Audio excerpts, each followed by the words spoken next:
بے نمازی عورت کو بلائے گا، اس سے سوال کرے گا. سوال کون سا ہوگا؟ تو نے میری نماز ترک کیوں کی؟ میری عبادت سے اپنا منہ کیوں موڑا؟ میں رب کو کیوں بلا دیا؟ وہ عورت کپ کپاتے ہوئے آنکھوں سے آنسو بہاتے ہوئے عرض کرے گی یا اللہ، میرا جو شوہر تھا نا، وہ بہت ہی سخت مزاج کا آدمی تھا، بہت ہی سخت مزاج تھا میرا شوہر.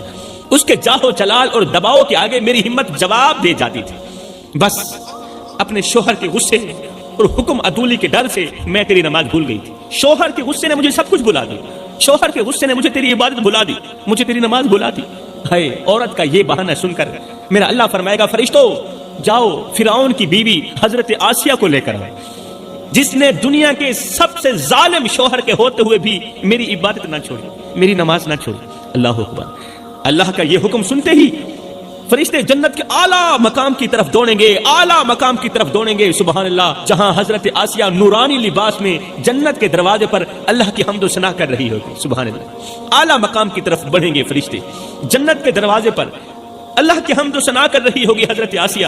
فرشتے حضرت آسیہ کو اللہ کے عرش کے سامنے لے آئیں گے. اللہ کے حکم کو سر آنکھوں پر رکھتے ہی فرشتے حضرت آسیہ کو اللہ کے حضور لے آئیں گے. اب اللہ تعالیٰ اس بے نمازی عورت کی طرف دیکھتے ہوئے حضرت آسیہ کی طرف اشارہ کرتے ہوئے فرمائے گا، اے میری نافرمان عورت، اے نافرمان عورت، یہ دیکھ، یہ بھی ایک عورت تھی. حضرت آسیہ کی طرف اشارہ کرتے ہوئے میرا اللہ فرمائے گا یہ بھی ایک عورت تھی. اس کا شوہر بھی دنیا کا سب سے بڑا ظالم بادشاہ تھا. وہ معمولی انسان نہیں تھا، وہ بہت بڑا بادشاہ تھا اور ظالم بادشاہ تھا. وہ بادشاہ جو خود کو رب بھی کہلواتا تھا، جو خود کو رب کہلواتا تھا. لیکن سن، میری یہ آسیہ، میری یہ بندی اپنے شوہر کے ظلم کے باوجود بھی میری پناہ میں رہی، میں رب کی پناہ میں رہی اور اپنی جان کی قربانی دینے کے لیے ہر وقت تیار رہی. سبحان اللہ. اس نے کبھی نماز نہیں چھوڑی، کبھی مجھے سجدہ نہیں چھوڑا، کبھی سجدہ نہیں چھوڑا. ہائے، پھر کیا ہوگا؟ حضرت آسیہ کو دیکھتے ہی بے نمازی عورت کا چہرہ شرمندگی سے جھک جائے گا، جھک جائے گا بے نمازی عورت کا چہرہ شرمندگی سے. لیکن کوئی معافی کی گنجائش باقی نہ ہوگی اس وقت، معافی کی گنجائش بالکل بھی باقی نہیں ہوگی اس وقت. اللہ تعالیٰ فرمائے گا فرشتو جاؤ اس بے نمازی عورت کو ان لوگوں کے ساتھ کھڑا کر دو، ان لوگوں کے ساتھ کھڑا کر دو جو دنیا کی عارضی آزمائشوں کو، عارضی لذتوں کو میری عبادت سے زیادہ اہم سمجھتے تھے. جاؤ اس بے نمازی عورت کو ان لوگوں کے ساتھ کھڑا کر دو جو دنیا کی عارضی آزمائشوں کو، عارضی لذتوں کو میری عبادت سے زیادہ اہم سمجھتے تھے. فرشتے اسے گھسیٹتے ہوئے، اس بے نمازی عورت کو فرشتے اس کے بالوں سے پکڑ کر، رحم نام کی کوئی چیز نہیں ہوگی ان کے اندر، بالوں سے پکڑ کر گھسیٹتے ہوئے جہنم کی طرف لے جائیں گے اور بے نمازی عورت کی چیخ و پکار قیامت کے شور تلے دب کے رہ جائے گی. اللہ اکبر. بے نمازیوں کی صف کانپتے ہوئے کھڑی ہوگی، بے نمازیوں کی صف کانپ رہی ہوگی. ان میں کچھ وہ ہوں گے جو دنیا کے کاموں میں مشغول ہو کر نماز چھوڑ بیٹھے تھے، کچھ وہ ہوں گے جو اپنے گھر والوں کی خدمت کو بہانہ بناتے تھے اور نماز نہیں پڑھا کرتے تھے، اور کچھ وہ ہوں گے جو وقت کی کمی کا عذر پیش کرتے تھے کہ ہمارے پاس وقت نہیں نماز پڑھنے کا، وقت نہیں اللہ کے حضور جھکنے کا، وقت نہیں قیام کرنے کا، رکوع سجود کرنے کا، اللہ تعالیٰ کی نعمتوں کی شکر گزاری کرنے کا، ہمارے پاس وقت نہیں. خدا راو میرے بھائیو، دن میں 5 ٹائم نماز پڑھنے کی اپنی عادت بنا لو. جوانوں، میں تم سے تھوڑی سی خیرات مانگتا ہوں، دن میں 5 ٹائم نماز پڑھنے کی اپنی عادت بنا لو، صرف یہ سوچ کر کے کہ ہو سکتا ہے یہ نماز تمہاری زندگی کی آخری نماز، میاں ہو سکتا ہے یہ اذان تمہاری زندگی کی آخری اذان ہو سکتا ہے تمہارا رب آخری مرتبہ تمہیں مسجد میں بلا رہا.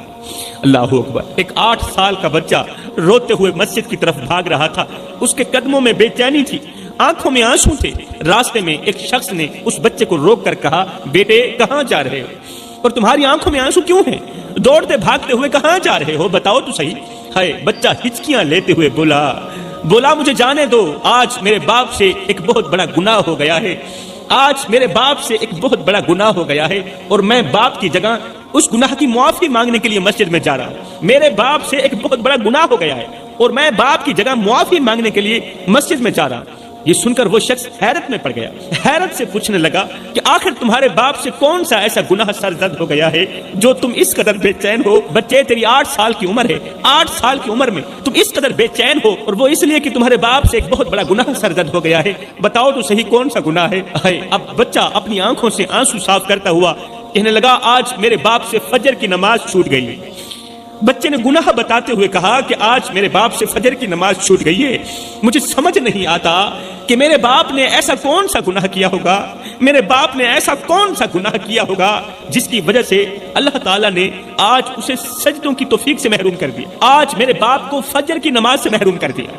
آخر میرے باپ نے ایسا کون سا گناہ کیا ہوگا جس گناہ کی وجہ سے اللہ تعالیٰ نے میرے باپ سے سجدوں کی توفیق چھین لی، قیام رکوع و سجود کی توفیق چھین لی، اور میرا باپ فجر کی نماز نہ پڑھ سکا۔ ہائے، بچہ تو جواب دے کر چلا گیا، لیکن اس شخص کو سوچنے پر مجبور کر دیا، وہ شخص سوچنے پر مجبور ہو گیا کہ اس بچے کے باپ کی ایک وقت کی نماز چھوٹی ہے، اور بیٹے کو اس قدر احساس ہوا ہے، اس قدر احساس ہوا کہ اس کی آنکھیں خون کے آنسو رونے لگی ہیں۔ لیکن افسوس افسوس، میری زندگی کی تمام نمازیں چھوٹ گئیں، میری زندگی کے تمام روزے چھوٹ گئے، اور مجھے ذرا بھی احساس نہ ہوا۔ ہائے، میری زندگی میں کتنی بار فجر کا وقت آیا، ظہر کا وقت آیا، عصر مغرب عشاء کا وقت آیا، لیکن میں نے کبھی بھی اللہ کو ایک سجدہ نہیں کیا، کبھی بھی مسجد میں جانا گوارا نہیں کیا۔ اس بچے کی باتوں نے نہ صرف اس شخص کے دل کو جھنجھوڑا، بلکہ اسے اپنی زندگی کا جائزہ لینے پر مجبور کر دیا۔ وہ شخص سوچنے لگا کہ قیامت کے دن جب اللہ مجھ سے پوچھے گا کہ اے میرے بندے بتا تو صحیح، میں رب کے لیے کون سا تحفہ لے کر آیا ہے۔ دنیا کا ایک معمول رہا ہے، دنیا کا ایک دستور رہا ہے کہ جب کوئی دوست کے پاس جاتا ہے تو کوئی نہ کوئی تحفہ لے کر جاتا ہے۔ اے میرے بندے بتا تو صحیح، تو میرے لیے کون سا تحفہ لے کر آیا؟ نماز کا تحفہ لے کر آیا ہے، روزے کا تحفہ لے کر آیا ہے، سچ کا تحفہ لے کر آیا ہے، تہجد کا تحفہ لے کر آیا ہے، اور بتا تو صحیح کون سا تحفہ لے کر آیا ہے۔ ہائے، پھر اس وقت میں اللہ کو کیا کہوں گا کہ اللہ میں گناہوں کی گٹھڑی لے کر آیا ہوں، میں تحفے میں گناہوں کی گٹھڑی لے کر آیا ہوں۔ اس وقت تمام نبیوں رسولوں کی امتوں کے سامنے گناہوں کی گٹھڑی دکھاتے ہوئے کیا مجھے شرم نہیں آئے گی؟ خدارا میرے بھائیو، خدارا میرے بھائیو، قبل اس کے کہ یہ وقت گزر جائے کاش میری بات تمہارے دلوں میں اتر جائے۔ یہ زندگی کی سانسیں، یہ زندگی کے لمحات تمہارے لیے بہت زیادہ قیمتی ہیں، انہی لمحوں میں کچھ کر لو، نماز پڑھ لو، خدا کی یاد اور محبت کے دیے اپنے دل میں جلا لو، معلوم نہیں پھر فرصت ملے نہ ملے، معلوم نہیں پھر یہ زندگی کے لمحے ملے نہ ملے۔ نماز وہ عظیم فریضہ ہے جو انسان کو اپنے رب کے قریب کر دیتا ہے، یہ فریضہ، لیکن آج کے معاشرے میں یہ فریضہ محض ایک رسم بنتا جا رہا ہے، رواج بنتا جا رہا ہے۔ ہم دن رات دنیاوی مصروفیات میں غرق ہیں، مال دولت کی دوڑ میں بھاگتے ہوئے یہ بھول گئے ہیں کہ اصل کامیابی اس وقت ہے جب ماتھا خاک پر جھکے اور دل اللہ کے حضور حاضر ہو جائے۔ اصل کامیابی اس وقت ہے۔ آج لوگ نماز کو وقت کی کمی کا بہانہ بنا کر چھوڑ دیتے ہیں نماز کو، لیکن یہ نہیں سوچتے کہ جس وقت کو ہم نماز کے بغیر گزار رہے ہیں وہی وقت قیامت کے دن ہمارے لیے گواہی دے گا، وہی وقت جس وقت کو آج ہم نماز کے بغیر گزار رہے ہیں۔ آج کا انسان اپنی دولت، عزت اور طاقت پر فخر کرتا ہے، لیکن قبر کے اندھیروں میں یہی غرور، یہی فخر ایک خوفناک بوجھ بن جائے گا۔ میرے بھائیو، تصور کریں کہ ایک شخص کشتی پر سوار ہو کر سمندر کے سفر پر نکلتا ہے۔ مثال کے طور پر ایک شخص کشتی پر سوار ہو کر سمندر کے سفر پر نکلتا ہے۔ اب کشتی کے اندر اس کے پاس اس کے لیے کھانے پینے کا سامان پڑا ہوتا ہے، زندگی گزارنے کے تمام وسائل موجود ہوتے ہیں کشتی کے اوپر، اور وہ شخص خوبصورت نظاروں میں مگن ہے، ادھر ادھر کو دیکھتا چلا جا رہا ہے، پانی کی روانی دیکھتا چلا جا رہا ہے، لیکن وہ یہ بھول جاتا ہے کہ کشتی میں ایک سوراخ بھی ہے جو سوراخ آہستہ آہستہ پانی کو اپنے اندر لیے جا رہا ہے۔ وہ شخص اپنی دنیاوی مصروفیات میں اس قدر گم ہو جاتا ہے، دنیاوی لذتوں میں، دنیاوی خوبصورتیوں میں اس قدر گم ہو جاتا ہے کہ سوراخ کی طرف دھیان ہی نہیں دیتا۔ حالانکہ یہی سب سے بڑا قیمتی کام تھا، سب سے پہلے تو سوراخ کو بند کرنا تھا نا، لیکن اس نے دھیان ہی نہیں دی، یہاں تک کہ سوراخ کے ذریعے پانی کشتی کے اندر آ گیا، پانی نے کشتی کو بھر دیا اور وہ شخص سمندر میں ڈوب کر فنا ہو گیا، ختم ہو گیا۔ میرے بھائیو، یہی مثال ہماری زندگی کی ہے۔ نماز ہمارے ایمان کی کشتی کو مضبوط رکھتی ہے، لیکن جب ہم نماز چھوڑ دیتے ہیں، اللہ کے حضور جھکنا چھوڑ دیتے ہیں، تو ہمارے اعمال میں سوراخ ہو جاتا ہے، وہ سوراخ جو کشتی کے اندر ہوا تھا ہمارے اعمال میں سوراخ ہو جاتا ہے۔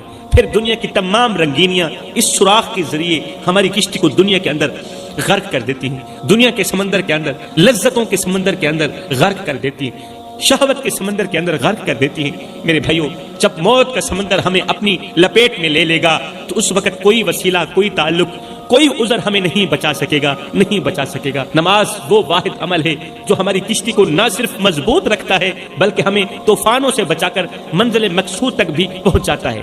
اللہ اکبر۔ کربلا کی سرزمین پر حضرت سیدنا امام علی مقام امام حسین رضی اللہ تعالیٰ عنہ جنہوں نے اپنا سب کچھ اللہ کی راہ میں قربان کر دیا، اپنے بچوں کی لاشیں اپنے کندھوں پر اٹھائیں، جن لاشوں کو دیکھ کر پہاڑ بھی رو پڑے، لیکن جب نماز کا وقت آیا تو امام علی مقام امام حسین وہ لاشیں زمین پر رکھ دیتے تھے جو اپنے کندھے پر اٹھائی ہوئی ہوتی تھی، وہ لاشیں زمین پر رکھ دیتے تھے جنہیں وہ اپنی زندگی سے زیادہ عزیز سمجھتے تھے۔ اکبر کی لاش اپنی زندگی سے زیادہ عزیز سمجھتے تھے۔ وہ لاشیں تپتی ہوئی ریت پر رکھ کر جب نماز کا وقت آتا تھا تو فوراً ہی اللہ کے حضور کھڑے ہو جاتے تھے، نماز پڑھتے تھے، کہتے تھے وہ کام بعد میں ہوگا، یہ کام ضروری ہے میرے لیے۔ اللہ اکبر۔ امام حسین نے ہمیں سکھایا کہ نماز کسی بھی حالت میں ترک نہیں کی جا سکتی، نہیں کی جا سکتی۔ جب پورا خاندان کربلا کی خاک پر قربان ہو رہا تھا، امام علی مقام امام حسین کا پورا خاندان کربلا کی خاک میں قربان ہو رہا تھا، تب بھی امام حسین نے پہلے نماز کو ترجیح دی، پہلے نماز کو اہم سمجھا۔ ان کے لیے نماز محض ایک فرض نہیں تھی بلکہ اللہ سے ملاقات کا ذریعہ بھی تھی۔ سوچو، وہ تپتی ہوئی ریت، وہ بچوں کی لاشیں، وہ پیاس کی شدت اور ظالموں کی تلواروں کا خوف بھی امام علی مقام امام حسین کی پیشانی کو اللہ کے سجدے سے نہ ہٹا سکا۔ امام نے ہمیں بتا دیا کہ دنیا کی کوئی مصیبت، کوئی غم اور کوئی قربانی نماز سے بڑھ کر نہیں ہو سکتی، کوئی بھی مصیبت، کوئی بھی خوشی نماز سے بڑھ کر نہیں ہو سکتی۔ یہ واقعہ ہم سب کے لیے سبق ہے کہ ہم کتنی ہی مشکل میں کیوں نہ ہوں، کتنی ہی مصیبت میں کیوں نہ ہوں، نماز کو کبھی نہیں چھوڑیں گے انشاءاللہ، کیونکہ جو نماز کربلا کی ریت پر ادا کی گئی وہی نماز وہ نماز جو کربلا کی ریت پر ادا کی گئی وہی نماز قیامت کے دن ہم سب کی نجات کا ذریعہ بنے گی۔ میں دعا کرتا ہوں اللہ تعالیٰ ہمیں پانچوں وقت کی نماز با جماعت ادا کرنے کی توفیق عطا فرمائے، آمین ثم آمین۔ وما علینا الا البلاغ۔ شعبان المعظم کا مہینہ برکتوں سے بھرا ہوا مہینہ ہے۔ اس مہینے کو اللہ تعالیٰ نے اپنی رحمتوں اور مغفرت کے لیے خاص بنایا ہے، رحمت کے لیے بھی خاص بنایا اور مغفرت کے لیے بھی خاص بنایا ہے اس مہینے کو میرے اللہ نے۔ لیکن کیا آپ جانتے ہیں کہ شعبان المعظم سے پہلے کچھ ایسے اعمال ہیں، ایسے کام ہیں جن کے کرنے سے نہ صرف آپ کے گھر میں برکت آئے گی بلکہ آسمان سے تمہارے گھر کے اوپر رحمت کی بارش بھی برسے گی، رزق کی بارش بھی برسے گی۔ یہ اعمال نہایت ہی آسان ہے، کوئی مشکل اعمال نہیں ہے، کوئی مشکل کام نہیں ہے، لیکن ان کا اجر اور اثر دنیا و آخرت میں بے حد عظیم ہے، بہت زیادہ ہے ان کا اثر۔ اگر آپ شعبان المعظم کے بابرکت مہینے میں یہ 5 اعمال بڑے شوق سے، محبت اور خلوص کے ساتھ کرتے ہیں تو یقین جانیں کہ یہ اعمال نہ صرف آپ کی زندگی بدل دیں گے بلکہ آپ کی نسلوں کے لیے بھی کامیابی کا سبب بنیں گے، آپ کی نسلوں کے لیے بھی نجات کا سبب بنیں گے۔ آپ کی دعاؤں میں ایسی تاثیر پیدا ہوگی، ایسی تاثیر پیدا ہوگی کہ آپ کی آنے والی نسلیں ان دعاؤں کے فیض اٹھائے گی انشاءاللہ۔ اگر آپ شعبان المعظم سے پہلے یہ 5 عمل کرتے ہیں تو آپ کے خاندان کے ہر فرد پر اللہ کی رحمتیں نازل ہوں گی۔ خاندان کی بات کر رہا ہوں، نسلوں کی بات کر رہا ہوں، اور گھر میں رزق کی برکتیں اس طرح برسیں گی، اس طرح برسیں گی جیسے آسمان سے رحمت کی بارش برستی ہے۔ سبحان اللہ۔ صرف یہی نہیں، صرف رزق ہی نہیں، صرف یہ اعمال تمہیں امیر ہی نہیں بنائیں گے بلکہ میرے رسول کریم صلی اللہ علیہ وسلم نے فرمایا کہ ان اعمال کے سبب، ان اعمال کی وجہ سے آپ کے دلوں کو سکون بھی ملے گا۔ سبحان اللہ، سکون بھی نصیب ہوگا، گھر کے ماحول، محبت، پیار اور خوشحالی کا اضافہ بھی ہوگا۔ اللہ تعالیٰ کی نعمتوں کا دروازہ آپ پر اور آپ کے خاندان پر ہمیشہ کے لیے کھل جائے گا۔ یہ وہ مہینہ ہے جس میں اللہ تعالیٰ اپنی رحمتوں کے خزانے بندے کے لیے کھول دیتا ہے، رحمتوں کے دروازے اپنے بندے کے لیے کھول دیتا ہے۔ اور یہ تو آپ جانتے ہی ہوں گے، یہ تو ہر ایک مسلمان جانتا ہے کہ جو بھی میرے کریم رب کے در پر عاجزی اور خلوص کے ساتھ جھک جائے، جو بھی میرے اللہ کے دروازے پر عاجزی کے ساتھ جھک جائے، خلوص کے ساتھ جھک جائے، وہ کبھی محروم نہیں رہتا، وہ اللہ تعالیٰ کی رحمت سے کبھی محروم نہیں رہتا۔ دنیا کی ہر ایک چیز اپنی جگہ پر قیمتی ہے، میں بھی مانتا ہوں، آپ مانتے ہیں کہ دنیا کی ہر ایک چیز اپنی جگہ پر قیمتی ہے۔ کروڑوں روپے کی خریدی گئی گاڑی قیمتی ہے، لاکھوں کا خریدا گیا بنگلہ بھی قیمتی ہے، سونا بھی قیمتی ہے، ہیرے اور جواہرات بھی قیمتی ہیں۔